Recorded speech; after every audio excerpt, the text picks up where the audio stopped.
Let's talk about the immigration loophole. Have you heard about it? This loophole, guys, is fraud. And here's how it works. And I want you to be very careful not to be caught up in this. The loophole that people in the community or even on the internet are talking about involves a fraud under our law, under our VAWA process, the process for victims that Congress set up to help victims of domestic violence. The fraud happens when you go to see someone in the community, in the neighborhood typically, and he or she says to you, well, if you allow me to file these paperwork for you, you will get a work permit and you'll even get a social security card because there's a loophole in the system. But I just want to warn you that this is all you'll get. It can't go any further than this because, it stops right here. It just does. And so you go ahead and you sign up for this process. You sign paperwork, don't even know what you're signing, don't even know the story that's being alleged in the paperwork.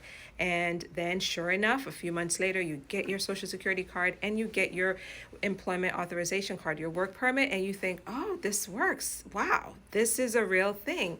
And I'm on track. And then a few months later, you'll get a request for evidence from the government asking you to prove what you've alleged here on this paperwork to them. Send us some evidence. And for most people, it stops right there because they have nothing further to send because they don't even know what the case is about to begin with.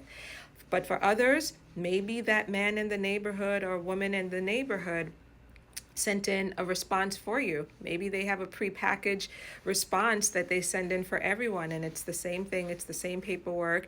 And then next thing you know, you get an interview notice. For some people, they get an interview notice, and it's at that point they become really, really afraid and they say, wait a minute, what have I gotten myself into?